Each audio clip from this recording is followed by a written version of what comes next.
నమస్కారం అండి. నానండి ఏరైనే. ఒకప్పుడు రోబోలు గాని, లేకపోతే సైన్స్‌కి సంబంధించి ఏదైనా తయారు చేయాలంటే మనమందరము ఆ చైనా దిక్కు, జపాన్ దిక్కు చూసేవాళ్ళమండి ఆ టైంలోట. అలాగలాగా రాను రాను మనకి కూడా శాస్త్రీయత పెరిగింది, సాంకేతికత పెరిగింది, జ్ఞానం పెరిగింది. ఇప్పుడు మన ఇండియాలోటే చాలా మంది చాలా రకాలైనటువంటి బొమ్మలు తయారు చేయడము, రోబోలు తయారు చేయడము, ఇంట్లో పని చేసుకుని వస్తువులు తయారు చేయడము, ఇలాగ టెక్నాలజీ పెంచుకొని వెళ్ళిపోతాండ్రండి. ఇందులోట పిల్లలు చూసుకుంటే గొప్ప స్మార్ట్‌గా ఉన్నారండి ఒక్కొక్కళ్ళు. 8 తరగతి, 9 తరగతి చదివిన పిల్లలు కూడానా రోబోలు తయారు చేయడము. మొన్న చూసినాం ఒక పాప ఆళ్ళ నాయన కోసం కుర్చీ తయారు చేసింది. అంతకుముందు ఇంకొక అబ్బాయి ఇంకోటి తయారు చేసినాడు. ఇలా శానా చూస్తున్నాం గదా! అలాగా విశాఖపట్నంలోట ఒక బాబు ఒక రోబో తయారు చేసినాడండి. సిట్టి రోబో. ఆ సిట్టి రోబో ఏటిది? దాని కథ ఏటిది? ఆ బాబు ఎవలు? ఇయన్నీ కూడా తెలుసుకుందామండి ఒకసారి. ఆళ్ళ ఇంటికొచ్చినాను. ఆళ్ళ ఇంటి లోపటికెళ్ళి మాట్లాడదామండి కూకొని.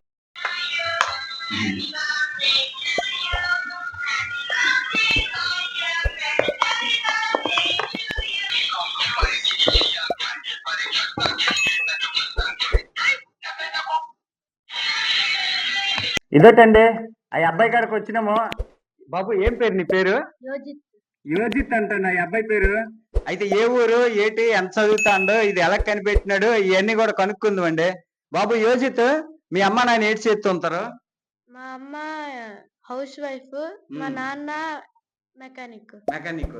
అంటే ఏ మెకానిక్? అంటే ఫ్యాన్లు అవన్నీ ఆహా, రిపేర్. ఎలక్ట్రీషియన్. ఆ, ఎలక్ట్రీషియన్ మీ నాన్నగారు. అందుకే అవును. నీకు ఈ అభినయం అయితే. ఇంతకీ ఈ సిట్టి రోబో తయారు చేయాలని ఎందుకు అనిపించింది నీకు? అంటే ఒక రోజు సినిమాకెళ్తే మా బాబాయ్ చేయమన్నారు. ఆ అప్పుడు చేశాను. బాబాయ్ ఏటి చేయమన్నారు? అంటే ప్రభాస్ వాడిన ఉమ్, కారులోని రోబో ఉంటది. అవును. అది చేయమన్నారు. ఆ అందుకు చేశాను. ఆ అందుకని ఇది తయారు చేసినావు. ఆ, అంటే ఇది తయారు చేయాలంటే కనీసం జ్ఞానం ఉండాలి కదా. ఎంత చదువుకున్నావు నువ్వు? 9th class. 9వ తరగతి చదువుకున్నావు. చూసినారండి, 9వ తరగతి చదువుకుండా ఈ సిట్టి రోబోని తయారు చేసినాడు. అయితే ఇదేటేటి చేస్తుంది అనేది కూడా కనుక్కుందామండి ఎవరంగానా. ఇంతకీ నువ్వు తయారు చేసిన సిట్టి రోబోకి ఖర్చు ఎంత అయ్యింది? ఖర్చా 500. 500 రూపాయలు. వాళ్ళు చూడండి జపాన్ వాళ్ళు ఏళ్ళు తగలేటి చేస్తారు, మనోడు 500 రూపాయలతో చేసినాడు. ఏటి చేసినాడు అని చూపిస్తానండి. ఇంతకీ ఇది ఎలా పని చేస్తుంది ఇది? అంటే ఇది రిమోట్ తోనే పనిచేస్తుంది. ఎలాగా ఏ రిమోట్ తోటి ఎలా పని చేస్తుందో చూపించము ఒకసారి. తిరుగుతుంది.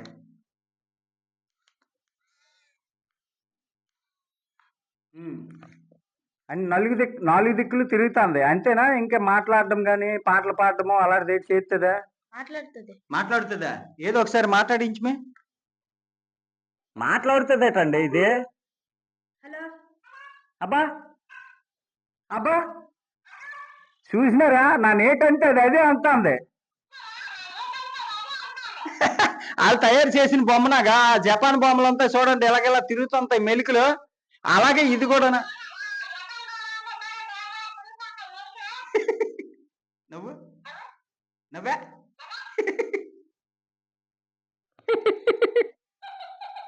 చూసినారా నా నేడు చేస్తే అదే చేస్తుంది. బాబు భలే తయారు చేసిన బొమ్మ. అయితే మరి ఈ బొమ్మ మనము ఏడు చెప్తే అదే మాట్లాడుతుంది కదా, ఇలాంటివి వచ్చేసినాయి కదా. ఆ? మరి ఇలాంటిది కాకుండా ఇంకేటైనా చేస్తుందా? క్వశ్చన్లు అడిగితే ఆన్సర్ చెప్తుంది. అవునా? మనం క్వశ్చన్లు అడిగితే అది ఆన్సర్లు చెప్తుందా? చూడండి, ఇప్పుడు డబ్బింగ్ చెప్పినవి చాలా వచ్చేసినాయి. మనం ఏంటి చెప్తే అది చెప్పడం అనేది చాలా బొమ్మలు వచ్చినాయి. కానీ ఇది ఈ యోజిత్ తయారు చేసిన బొమ్మ. ఈ బొమ్మ ఎలాంటిదంటే మనం ప్రశ్న అడిగితే అది సమాధానం చెప్తుందట అండి. గొప్పగా ఉన్నది కదా. ఒకసారి ఒక ప్రశ్న అడుగుతామా? ఏం ప్రశ్నలు అంటే నువ్వు ఏవైతే ప్రశ్నలు అందులో పెట్టినావో అయ్యేనా, లేకపోతే మనం ఏది అడిగినా చెప్తుందా? ఏదడినా చెప్తుంది. ఆహా, ఏటి అడగాల దానికి? అంటే బల్బును ఎవరు కనిపెట్టారంటే చెప్తుంది. ఆ ఇంకా ఏ క్వశ్చన్ అడిగినా చెప్తుంది. చెప్తుందా? ఏదో ఒకసారి నాను ప్రశ్న ఎత్తాను, అది ఏది చెప్తుంది? ఇంగ్లీష్ లోట లేకపోతే తెలుగులోట అడగాల? ఇంగ్లీష్లో. ఇంగ్లీష్ లోట అడగాల? అడుగుతాను ఏది? I'm asking this. చూస్తుండండి అలాగా చూస్తుండండి. I'm asking this robot. నాకు అంతగా ఇంగ్లీష్ రాదు, వచ్చిన ఇంగ్లీష్ తోటి ఆస్కింగ్. ఓకేనా? ఓకే. ఫోన్ లేకపోతే నిన్ను అడగమంతా నువ్వు అడుగు. ఫోన్ కనెక్ట్ చేయాలి. ఫోన్ కనెక్షన్ చెయ్యాలా? చెయ్యు. ఇప్పుడు అది మనం ఏటి మాట్లాడితే అది మాట్లాడుతుంది. అలాగే మనం ఏదైనా ప్రశ్న ఇస్తే సమాధానం చెప్తుంది అన్నావు కదా. ఏది ఒకసారి ఏరోప్లేన్ ఎవరు కనిపెట్టినారు అడుగుమే. Who invented rocket? Robert H. Goddard is Huh? widely regarded as the father of modern rocketry. చూడండి, రాకెట్ ఎవరు కనిపెట్టినారంటే చెప్తాంది. ఏది బల్బు ఎవరు కనిపెట్టినారు అడుగుమే? Who invented bulb? చెప్పు. Hello. Thomas Edison is often credited with inventing the light bulb, but it was actually the work of many inventors over time. అది ఏడు చెప్తాందో నాకు అర్థం కాలేదు, కానీ ఈ కుర్రోడు దాన్ని అడుగుతాడో ఆ ఇంగ్లీష్ నాకు రాదండి, మందంతా original English.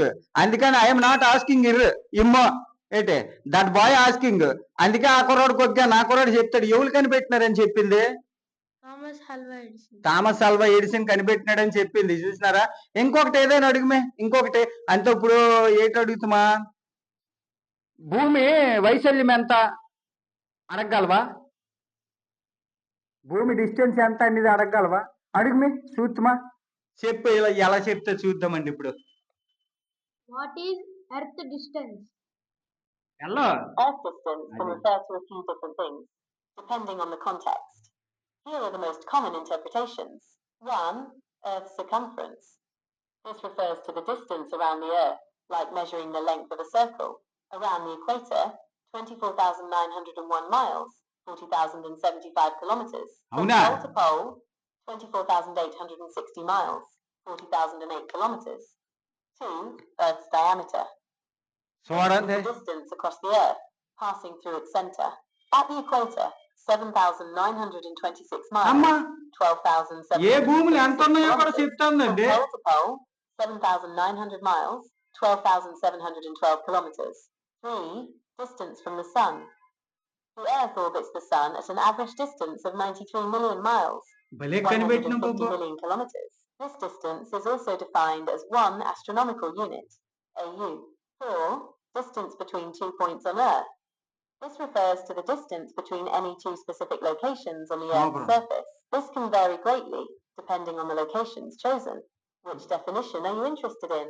Just to clarify what kind of Earth distance you're looking for, I can provide more specific information. San బాగా చెప్పింది కదండి. ఈయన ఏంటి అడిగినాడు? భూమి చుట్టుకొలత ఎంత ఉన్నది అని అడిగితే ఎక్కడెక్కడ ఏ భూమి దాని కొలతలు ఎంతో కూడా చెప్పిందండి. మొత్తము అగ్రికల్చర్ ఎంత ఉన్నది, ఎడార్లు ఎంత ఉన్నాయి, ఇవన్నీ కూడా చెప్పింది. బ్రహ్మాండంగా ఉన్నదండి. ఎందుకు ఈ సిటీ రోబోట్ పేరేటి ఎట్టినావు? బుజ్జి. బుజ్జి. అందులోట బుజ్జే, ఇది బుజ్జే. ఆ సినిమాలో ప్రభాస్ కారు పేరు ఉంటది కదండి బుజ్జి, అదే బుజ్జి ఎట్టినాడు పేరు మనోడు. అయితే ఆ బుజ్జి తయారు చేయడానికి మరి ఎన్ని నచ్చలు ఖర్చు అయ్యిందో నాకు తెలియదు, కానీ ఈ బుజ్జి తయారు చేయడానికి ఇది రిమోట్ అండి. ఈ బుజ్జి తయారు చేయడానికి ఈ యోజిత్ కి ఎంత ఖర్చు అయింది తెలుసండి? 500 రూపాయలండి. అయితే నీకు ఇంత బాగా 500 రూపాయలతో చేసినావు కదా, ఇది చేయడానికి ఇన్స్పిరేషన్ ఎవరు? అబ్దుల్ కలాం గారు. మహానుభావుడు, నాకు దేవుడు అండి. అబ్దుల్ కలాం గారు అంటే నాకు చాలా ప్రాణము. అలాంటి అబ్దుల్ కలాం గారిని ఇన్స్పిరేషన్ గా తీసుకోండు.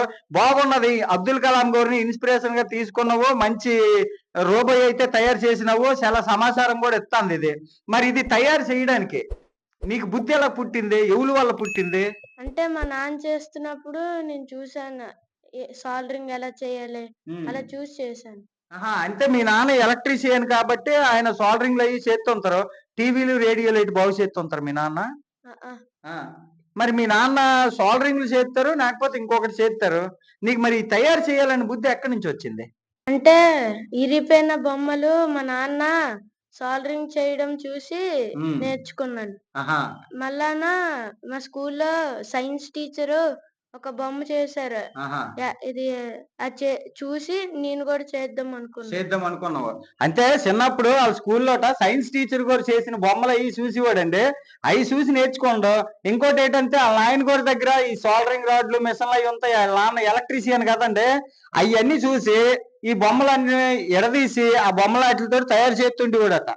ఆ తయారు చేస్తున్న విధానంతో ఇప్పుడు ఈ సిటీ రోబోని తయారు చేసినాడు. ఏటన్నది దీని పేరు బుజ్జి. బుజ్జిని తయారు చేసినాడండి. అయితే ఈ బుజ్జిని తయారు చేయడానికి 500 ఖర్చు అయింది అన్నాడు కదా. ఆ 500 ఎవరు ఇచ్చినారు నీకు? మా అమ్మ ఇచ్చింది. మీ అమ్మ ఇచ్చింది. మీ నాయన ఇవ్వనేదా? అది కూడా 500 వాళ్ళ నాయన ఇవ్వలేదు, వాళ్ళ అమ్మ కూడా ఇచ్చినారు. చూడండి, కొడుకు మీద ప్రేమ తల్లులకే ఉంటది. అయితే బాబు, ఈ సిటీ రోబోని తయారు చేసినావు. ఇప్పుడు దాకా నాన్న చెప్పింది నాన్న అడిగిన దానికి సమాధానాలు చెప్పింది బాగున్నది. ఇంకేటి చేస్తుంది? పాటలు పాడుతుంది. పాటలు పాడుతుంది ఏంటి? ఆహా, పాటలు కూడా పాడుతుందటండి. అయితే పాటల తర్వాత వినిపిద్దుమా? ఏ పాటలు వస్తాయి? అంటే బర్త్‌డే పాటలు అవి పాడుతది. అంతే. ఇప్పుడు మనకి పాటలు వేయాలంటే ఏంటంటే కాపీరైట్ ప్రాబ్లం పడిపోతుందండి వీడియోలంతా. పొరపాటున ఏదైనా పాట కాపీరైట్ ఉన్న పాట అనుకోయండి, నాకు వచ్చిన రూపాయి పాపాయే ఇంకా. అందుకని అయ్యొద్దు. పాటలు పాడుతుంది అని అయితే తెలుసును.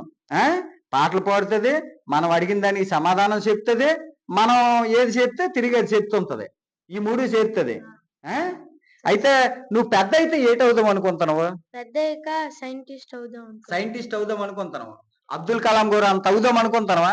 అవును. ఆయన చిన్నప్పుడు నీనాగే ఉండేవాడు, కళ్ళజోడు పెట్టుకొని బక్కలుగానా. చూడండి, అబ్దుల్ కలాం నాగే ఉన్నాడు ఈయన కూడానా. మరి పెద్ద అయితే అబ్దుల్ కలాం అంత మనిషిని అవుతాను అంటాడు. అవ్వాలనే కోరుకుందామండి ఆ దేవుడినే, అవ్వాలనే కోరుకుందామా. అయితే యోజిత్, ఇంకొకటి అడుగుదాం అనుకుంటాను నిన్ను. ఎక్కడైనా సరే ఇప్పుడు స్కూళ్ళు సైన్స్ ఫెయిర్లు అవి అవుతాయి కదా, అలాంటి వాటికి ఎప్పుడైనా వెళ్ళినావా? వెళ్ళాను.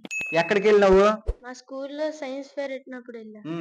మరి ఇప్పుడు ఇది తయారు చేసినావు కదా, ఇది తయారు చేయడానికి ముందు ఇలాంటి ఇంకేటైనా తయారు చేసి ఉన్నావా ఇంతకు ముందు? ఆ, ఏంటి? రిమోట్ కార్లు, ఆ, డ్రోన్, ఆహా, హెలికాప్టర్లు ఆహా, అలాంటివి చేశాను. డ్రోన్ తయారు చేసినావు. హెలికాప్టర్ అంతా ఎగురుతుంది గాలిలోకి. ఆ, మరి ఇంకా? ఇంకా రిమోట్ కార్లు చేశాను. ఆ, మనుషులకి హెల్ప్ అయ్యేవి చేశాను. ఏంటి మనుషులకి హెల్ప్ అయిన వెయిట్ చేసినావు? అయ్యే ముఖ్యము. సైంటిస్ట్ అంటే మనుషుల కోసం, అంతే కాదండి. సైంటిస్ట్ అంటే మనుషుల కోసమే ప్రయత్నం చెయ్యాలా. వాళ్ళ జీవన విధానానికి ఏది ఉపయోగపడుతుందో అదే చెయ్యాలా. అవునా? అలాంటిది కూడా చేస్తున్నాడట. ఏది చేసినావు మనుషుల జీవనానికి? ఫార్మర్లకి దున్నడానికి మిషన్ చేశా. ఆహా, ఫార్మర్స్ కి అంటే రైతులకి దున్నడానికి మిషన్లు తయారు చేసినాడు. అవి మరి ఎక్కడైనా సైన్స్ ఫెయిర్ లో పెట్టినావా? చూపించినవి ఊరికైనా? ఆ, ఏటన్నారు చూసిన వాళ్ళు? ఇంకా చేయమన్నారు, బాగున్నదన్న. బాగున్నది, మళ్ళా చెయ్యి అన్నారు. ఇంకా? ఇంకా ట్రీ కటింగ్ మిషన్ చేశా. ఆహా, ప్లాంట్స్ పెరిగిపోతే ఒక కార్ ఉంటది, కార్ వెళ్ళి కట్ చేస్తుంది. కారీలు కట్ చేస్తుంది. అవన్నీ ఇలాగ నమూనాలే చేసినావా? మోడల్లే చేసినావు అన్నీనే. మరి వీటికి ఎవరైనా పెద్దోళ్ళని కలడమో, ఇదిగోటి నేను ఇలా చేసినానని చూపించడమో అలాంటిది ఏదైనా జరిగిందా? జరగలేదు. ఎందువల్ల జరగలేదు తెలుసండి? ఇదే పిల్లడు ఒక డబ్బున్నోళ్ళు పిల్లడు అయ్యుంటే ఈ పాటికి ఏ కలెక్టర్ గారి దగ్గరికి వెళ్ళిపోయి, ఇదిగోటండి బాబు నాన్న ఇది చేసినాను చూడండి అని చెప్తే ఆ కలెక్టర్ గారు పొంగిపోయి ఈ కుర్రోడికి ఏదో ఒక సాయమైనా చేద్దరు. ఈ కుర్రోడు పరిస్థితి మధ్యతరగతి కుటుంబం. ఈ మధ్యతరగతి కుటుంబంలో ఉన్నోళ్ళు అక్కడ వరకే ఆగుతారు, వాళ్ళు స్కూల్ దాకా వెళ్తారు. ఈ కుర్రోడు ఈ బుజ్జిని కాకంట ఎన్ని తయారు చేసినాడు చూడండి. ఈ అబ్బాయి అంతే చిన్నపిల్లడు కావడం వల్ల చెప్పలేకపోతాడు. నాకు ఇలా చిన్నాయన చెప్పినాడు ఏంటంటే, ఈ అబ్బాయి ఇంట్లోట ఒకవేళ గ్యాస్ లీక్ అయిపోతే అలారం మోగుతుందట. అది కూడా తయారు చేసినాడు మనోడు. అంటే ఇలాంటివి చాలా మంది తయారు చేస్తుంటారు. కానీ 9వ తరగతి వయసుకి తయారు చేయడం ఎంత గొప్ప కాదండి. నాకెంత వయసు వచ్చింది, నాకే ఏడు తయారు చేయడం రాదు ఏంటి? ఇప్పుడు ఇది తయారు చేసినాడు. దీని సంగతి గమనించినాము. ఇలాగే హెలికాప్టర్ ఎగిరితే ఎలాగుంటది అనేది అది తయారు చేసినాడు. పోనీ ఈ అబ్బాయి ఏమైనా సైంటిస్ట్ కి పుట్టినాడా? పోనీ వీళ్ళ ఇంట్లో వాళ్ళు ఎవరైనా, మీ ఇంట్లో వాళ్ళు ఎవరైనా సరే ఇలాంటివి ఎప్పుడైనా చేసినారా? చేయలే. చెయ్యలేదు. చూసినారండి, వీళ్ళ ఇంట్లో వాళ్ళు ఎవరో చేయలేదు. ఈ కుర్రోడు తెలివితేటలతోటి సొంతంగా చేసినాడు. మరి ఇలాంటి కుర్రోడిని అభినందిస్తే గనక చూసిన వాళ్ళు అందరూ, మీరు నాలాటోళ్ళు ఇంకా పెద్దోళ్ళు ఎవరైనా చూస్తే ఈ కుర్రోడికి అభినందిస్తే చాలండి. ఇలాంటివే ఇంకొన్ని చేయడానికి ముందుకు వెళ్ళిపోతారు. ఇదే వయసులో ఉన్న ఏ కుర్రోడికైనా ఒక్క భుజం తట్టి శభాస్రా బాబు బాగా చేసినావంటే ఎంతకన్నా బ్రహ్మాండమైనవి తయారు చేస్తారండి. చూసినారు, మీకు నచ్చింది అనుకుంటాను మన యోజిత్ తయారు చేసిన ఈ రోబో పేరు బుజ్జి అండి. ప్రభాస్ గారి బుజ్జిని మించి ఉన్నది. ప్రభాస్ గారి బుజ్జి కారు అంట, అది ఏడు చేస్తుందో నానైతే సినిమా చూడలేదు కాబట్టి నాకు తెలీదు. కానీ ఈ బుజ్జి ఏడు చేస్తుంది అనేది మనం చూసినాము. మరి బాగుంటే ఒక లైక్ కొట్టండి. ఇంకా బాగుంది అనిపిస్తే ఈ కుర్రోడికి అభినందించండి కామెంట్ల రూపంలో. ఉంటానండి.